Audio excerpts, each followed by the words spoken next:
સ્પર્ધાત્મક પરીક્ષાને લગતા દરેક વિષયોના વિડીયોઝ, ડેઇલી કરંટ અફેર્સ તથા નવી ભરતીની માહિતી મેળવવા માટે જોતા રહો અમારી યુટ્યુબ ચેનલ ICE રાજકોટ અને અમારી ચેનલને સબસ્ક્રાઇબ કરો તથા બેલ આઇકોન પ્રેસ કરો જેથી દરેક નવા વિડીયોની નોટિફિકેશન મેળવી શકો.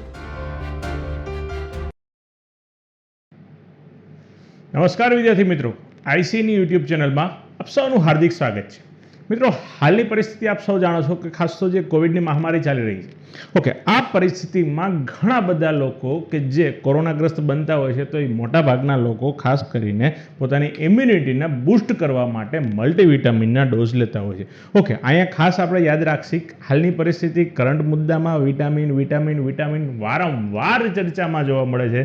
તો એ વસ્તુને ધ્યાનમાં લઈ ખાસ તો એવું બની શકે કે આગામી એક્ઝામોમાં તમારી એક્ઝામોમાં જે ખાસ તમારું બેઝિક નોલેજ, જે બેઝિક સાયન્સનું નોલેજ જે છે એની અંદર વિટામિન્સ રિલેટેડ નોલેજ જે છે એ ખૂબ જરૂરી બની જતું હોય છે. કારણ કે આગામી સમયના પેપરની અંદર એક એવી આશા રાખી શકાય કે ભાઈ વિટામિન્સને રિલેટેડ કેટલાક પ્રશ્નો આવી શકે. તો આ મોસ્ટ એમ્પી ટોપિક કહી શકાય. Basic science PSI, ASI, constable એની અંદર પણ ખાસ કરીને મહત્વનો છે. અને સાથે સાથે કહી શકાય બીજી તમામ પ્રકારની એક્ઝામો કે જે ક્લાસ 3 લેવલ છે, સુપર ક્લાસ 3 લેવલ છે કે ક્લાસ 1-2 લેવલે, અહીંયા બેઝિક સાયન્સનો એક અતિ મહત્વનો ટોપિક આપણે અહીંયા ભણવાના છીએ કે જે છે વિટામિન્સ. ઓકે, વિટામિન્સની મિત્રો વાત કરીએ તો વિટામિનથી એક પછી એક શરૂઆત કરીએ તો કે સૌપ્રથમ વિટામિન કે જેને આપણે કહીશું વિટામિન A.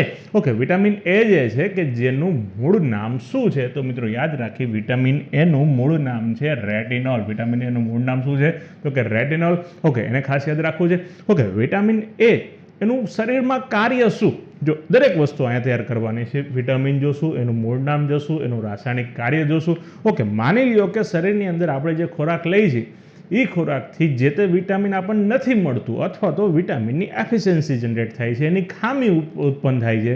તો એની ખામીથી કયા પ્રકારનો રોગ થાય છે એ પણ આપણે અહીંયા જોશું. અને એ વિટામિન, જે તે વિટામિનને પ્રાપ્ત કરવા માટે કયા પ્રકારનું ભોજન લેવું જોઈએ, કયા પ્રકારના ખોરાક ખાવા જોઈએ, તો એનું પ્રાપ્તિ પણ આપણે અહીંયા જોશું કે ભાઈ ક્યાંથી આપણને એ વસ્તુ પ્રાપ્ત થાય છે. ઓકે, એક પછી એક વિટામિનથી શરૂઆત કરીએ. ફરીથી વાત કરું મિત્રો, vitamin A. Okay, vitamin A જે છે એનું મૂળ નામ શું છે તો કે એનું સાયન્ટિફિક નામ જે છે રેટિનોલ. વિટામિન A નું સાયન્ટિફિક નામ શું કહેવાય છે તો કે રેટિનોલ. ઓકે, વિટામિન A જે છે એનું રાસાયણિક કાર્ય શું, એટલે કે શરીરની અંદર એનું મુખ્ય કાર્ય શું તો કે શરીરમાં વૃદ્ધિ સહાયક, એટલે કે જે ગ્રોથ શરીરની અંદર જે થતો હોય છે એની અંદર ખાસ કરીને મદદરૂપ થતી હોય છે. ઓકે, પેશી જે છે એનું પણ સ્વાસ્થ્ય જાળવી રાખવામાં વિટામિન A ખૂબ મહત્વનું છે. ઓકે, વિટામિન A માની લો કે નથી મળતું શરીરની અંદર, તમે જે ખોરાક લ્યો છો એ ખોરાકમાં વિટામિન A ની એફિશિયન્સી ઊભી થઈ તો વિટામિન A ની ખામીથી કયો રોગ થાય તો મિત્રો યાદ રાખશી, રતાંધણાપણું, કોર્નિયા, એને પણ નુકસાન થઈ શકે. ટૂંકમાં અલ્ટિમેટલી એવું કહી શકાય વિટામિન A ની ખામીથી આપણને આંખને લગતા રોગ થઈ શકે. શેને લગતા રોગ થઈ શકે? આંખને લગતા રોગ. રતાંધણાપણું એટલે ખાસ તો રાતના સમયમાં અંધારું થાય પછી દેખાતું બંધ થઈ ગયું. પેલું બોલ રાધા બોલ પિક્ચરની અંદર પેલા આપણે સારામાં સારા એક આપણા કોમેડી એક્ટર જે છે કે જેનું નામ છે કાદર ખાન. કાદર ખાન તમે જોતા હોય પેલું રિક્ષા ચલાવતા હોય છે પણ એને રાતે દેખાતું નથી. ઓકે, તો આને કહેવાય મિત્રો રતાંધણાપણું. તો એવું પણ બની શકે. સાથે સાથે કોર્નિયા જે છે, આંખની અંદર જે કોર્નિયા છે એને પણ નુકસાન થઈ શકે છે. તો આ એક વિટામિન A ની એફિશિયન્સીથી થતા રોગ કહી શકાય. ઓકે, વિટામિન A જે છે એના પ્રાપ્તિ સ્ત્રોત ક્યાં કે ક્યાં ભોજન લેવાથી આપણને વિટામિન A પ્રાપ્ત થાય તો મિત્રો યાદ રાખીએ, લીલા પાંદડાવાળા શાકભાજી છે, લીલા પાંદડાવાળા શાકભાજી છે, ગાજર છે. ઓકે, કોડ લીવર ઓઇલ કહી શકાય અથવા તો માછલીઓના યકૃતનું તેલ, એટલે કે જેમાંથી પણ વિટામિન A પ્રાપ્ત થતું હોય છે. વિટામિન D પણ સારા પ્રમાણમાં એમાંથી પ્રાપ્ત થતું હોય છે. દૂધ જે છે, દૂધ આમ જો તો ઘણા બધા વિટામિન્સનો એક બહુ મોટો સોર્સ માનવામાં આવે છે.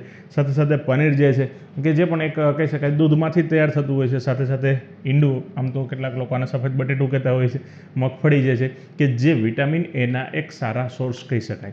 ઓકે, નેક્સ્ટ વાત કરું છું મિત્રો વિટામિન B1 કે જેને આપણે કહીશું વિટામિન B1 એટલે કે એનું સાયન્ટિફિક નેમ કહી શકાય થાયામીન. ઓકે, થાયામીન જે છે એ ખાસ કરીને એની એફિશિયન્સી જનરેટ થાય તો એનાથી કયો રોગ થાય તો મિત્રો યાદ રાખશી, બેરી. કયો રોગ થતો હોય છે તો કે બેરી નામનો રોગ થતો હોય છે. ઓકે, થાયામીન છે ખાસ તો વિટામિન B1 કહી શકાય. શેમાંથી પ્રાપ્ત થાય તો યાદ રાખી, ગાજર, ઘઉં, દૂધ, ચોખા. ફરીથી રિપીટ કરું છું, ગાજર, ઘઉં, દૂધ, ચોખા, સોયાબીન અને દરિયાઈ ખોરાક અને સાથે સાથે લીલા શાકભાજી કે જેમાંથી વિટામિન B1 એટલે કે થાયામીન આપણને પ્રાપ્ત થતું હોય છે. મિત્રો આ એક્ઝામમાં પૂછે છે કે વિટામિન B1નું સાયન્ટિફિક નામ શું છે, કારણ કે 12 પ્રકારના વિટામિન B છે, B12 સુધી જાય. ઓકે, તો અહીંયા B1 જે છે એનું સાયન્ટિફિક નેમ શું છે, તો કે ભાઈ એનું સાયન્ટિફિક નેમ છે થાયામીન. તો યાદ રાખવું ખૂબ જરૂરી છે. ઓકે, વિટામિન B2 આવું જોડકું આવી શકે. વિટામિન B2 ઓકે, રિબોફ્લાવિન કહી શકાય, રાઇબોફ્લાવિન કહી શકાય, કે જે કાર્બોહાઈડ્રેટ અને અન્ય પદાર્થોના ચયાપચય એટલે કે ખાસ કરીને જે પાચનની પ્રક્રિયા જે છે એની અંદર ખૂબ મદદરૂપ થઈ શકે. વિટામિન B2 પહેલાં તો એનું મૂળ નામ તો કે રાઇબોફ્લાવિન. ઓકે, વિટામિન B2 રાઇબોફ્લાવિન જે છે કે જેનું મુખ્ય કાર્ય શું, તો કે શરીરની અંદર કાર્બોહાઈડ્રેટ અને અન્ય પદાર્થો જે છે જેની પાચનની પ્રક્રિયા જે છે એની અંદર ખાસ મદદરૂપ થતું હોય છે. ઓકે, વિટામિન B2ની ખામી ઉત્પન્ન થાય, એની એફિશિયન્સી સર્જાય તો એનાથી શું થાય, તો મિત્રો યાદ રાખશે શરીરના વજનમાં ઘટાડો થાય. શરીરના વજનમાં ઘટાડો થાય, ત્વચા, જીભ, ચામડી આ બધી વસ્તુ શુષ્ક થઈ જાય, એટલે કે આમ જો તો ફોતરી ઉખડતી હોય એવું લાગે. જેમ શિયાળામાં કેમ હોઠ ફાટી જાય કે શિયાળાની અંદર ચામડી કેમ ફાટી જાય, એ પ્રકારની એફિશિયન્સી આની અંદર ખાસ જોવા મળે. ઓકે, વિટામિન B2 એટલે કે રાઇબોફ્લાવિન જે છે આપણને શેમાંથી પ્રાપ્ત થાય, તો મિત્રો યાદ રાખશે વટાણા, ઈસ્ટ, માંસ, ઈંડા, લીલા શાકભાજી અને દૂધ. આ બધી વસ્તુ જે છે, આ બધા ભોજન જે છે કે જે વિટામિન B2 એટલે કે રાઇબોફ્લાવિન જે છે એના ખાસ પ્રાપ્તિ સ્ત્રોત કહી શકાય. ઓકે, નેક્સ્ટ વિટામિનની મિત્રો વાત કરું કે જેનું નામ છે વિટામિન B3. નેક્સ્ટ આવ્યું vitamin B3. Okay, vitamin B3 છે બહુ માર્કેટની અંદર બહુ લિમિટેડ જોવા મળતું હોય છે અને આની વિશે બહુ લિમિટેડ ઇન્ફોર્મેશન પણ હોય છે, પણ છતાં આપણે યાદ રાખી લઈએ. વિટામિન B3 જે છે કે જેનું સાયન્ટિફિક નામ કહી શકાય નિયાસિન. એનું સાયન્ટિફિક નામ શું છે, નિયાસિન. ઓકે, એની એફિશિયન્સી જનરેટ થાય, એની ખામી સર્જાય તો એનાથી શું થાય, તો કે પેલાગ્રહનો રોગ થાય અને માનસિક વિકાસ પણ અટકી શકતો હોય છે અને પાચનતંત્રની અંદર પણ ખામી આવે છે. ઓકે, તો વિટામિન B3 જે છે એ પણ એક સારો ખાસ કરીને મહત્વપૂર્ણ કહી શકાય કે જે ન હોય તો આ પ્રકારના રોગ પણ થઈ શકે. ઓકે, વિટામિન B3 શેમાંથી મળે, તો મિત્રો યાદ રાખશી બદામ, ટમેટા, પાંદડાવાળા શાકભાજી અને ઘઉં. આપણે જે એટલા જ માટે આપણે કુદરતી એક સિસ્ટમ સેટ કરી છે કે ઘઉં જે છે ને કે રોટલી રેગ્યુલર આપણે ભોજનની અંદર લઈએ છીએ, એનું પાછળનું કારણ પણ આવા કેટલાક આપણે વિટામિન એમાંથી મળે છે. ઓકે, સાથે નેક્સ્ટ જાય છે મિત્રો વિટામિન B5. વિટામિન B5 જે છે કે જેનું નામ છે પેન્ટોથેનિક એસિડ. પેન્ટોથોનિક એસિડ. ઓકે, પેન્ટોથોનિક એસિડ જે છે, પેન્ટોથેનિક એસિડ જે છે વિટામિન B5 જે છે કે જે ખાસ કરીને ત્વચાને લગતા રોગો અને કોલેસ્ટ્રોલ જે છે એને દૂર કરવા માટે મદદરૂપ થતા હોય છે. તો ચામડીને લગતા રોગો હોય, કોલેસ્ટ્રોલ જે છે એનું પ્રમાણ જે છે એને મેન્ટેન કરવામાં અથવા તો એને ખાસ કરીને એના રોગ દૂર કરવા માટે વિટામિન B5 ખૂબ મહત્વનું છે. ઓકે, વિટામિન B5 જે છે એની એફિશિયન્સી સર્જાય તો માથાના વાળ જે છે એ સફેદ થઈ જતા હોય છે, તો એ પણ આપણે યાદ રાખી શકાય. ઓકે, નેક્સ્ટ મિત્રો વાત કરું છું વિટામિન B6. વિટામિન B6 જે છે કે જેનું નામ છે પાયરોડોક્સિન. પાયરિડોક્સિન જે છે કે જે વિટામિન B6 એનું સાયન્ટિફિક નેમ કહી શકાય. ઓકે, ખાસ તો કહી શકાય કે એનું કામ શું, તો કે શરીરની અંદર હોમોસિસ્ટિન જે છે એના સ્તરને ઓછું કરવામાં મદદરૂપ થાય છે.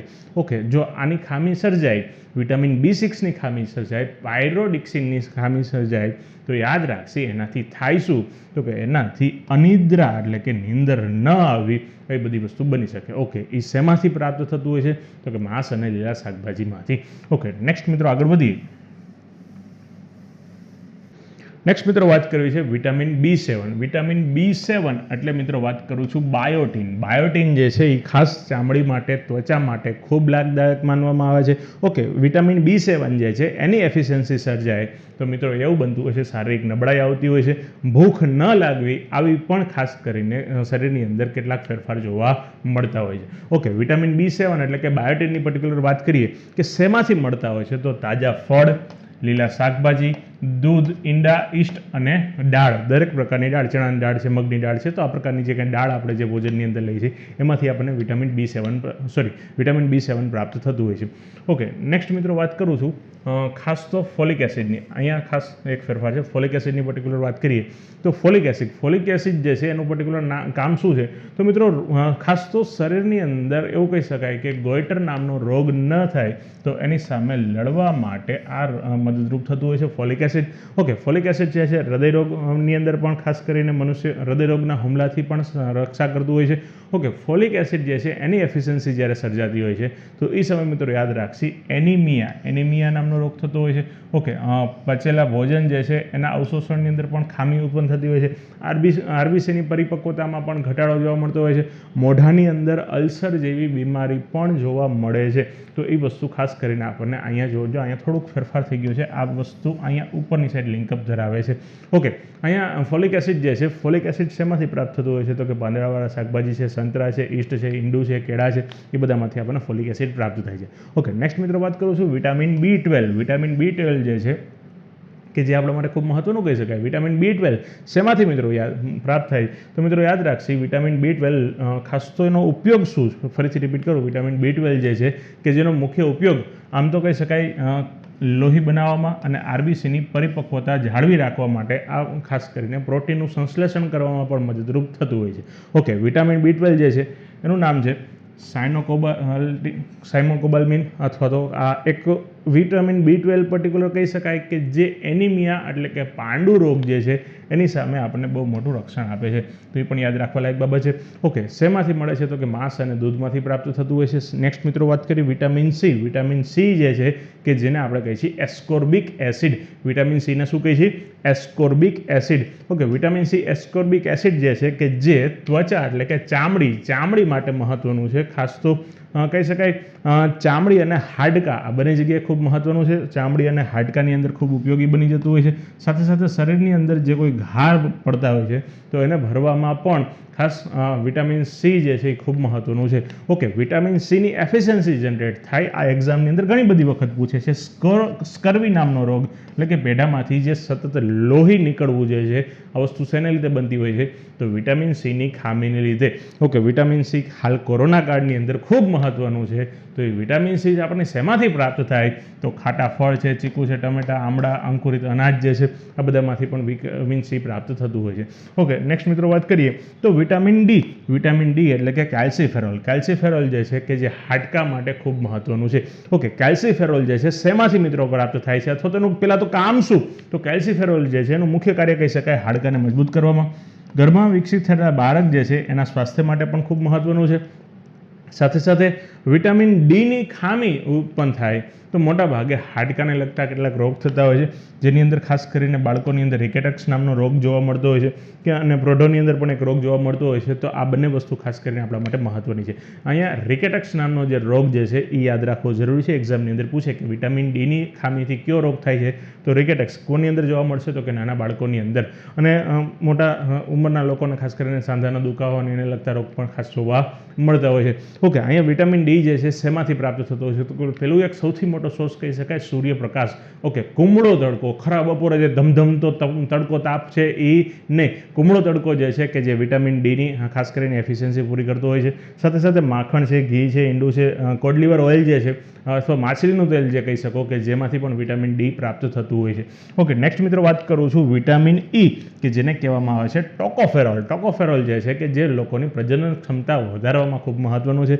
ઓકે, જનનક્રિયા માટે ખૂબ મહત્વનું કહી શકાય. ખાસ જ્યારે વિટામિન ઈની જ્યારે એફિશિયન્સી જનરેટ થાય, વિટામિન ઈની ખામી ઉત્પન્ન થાય તો એ સમયે સ્ત્રીઓની અંદર વંધ્યત્વ અને પુરુષોની અંદર નપુંસકતા આવા રોગ પણ જોવા મળે છે. ઓકે, શેમાંથી વિટામિન ઈ પ્રાપ્ત થાય તો મિત્રો યાદ રાખી વિટામિન ઈ જે છે દૂધ, ઘઉં, ચણા, વટાણા, લીલા શાકભાજી, માંસ આ બધામાંથી આપણને વિટામિન ઈ પ્રાપ્ત થતો હોય છે.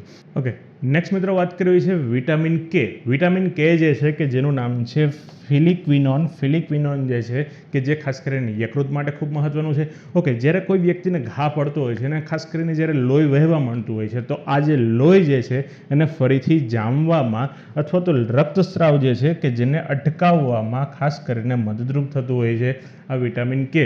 પણ જો આ વિટામિન કેની એફિશિયન્સી હોય તો વ્યક્તિને ઘા પડ્યા પછી જલ્દીથી રૂજ આવતી નથી.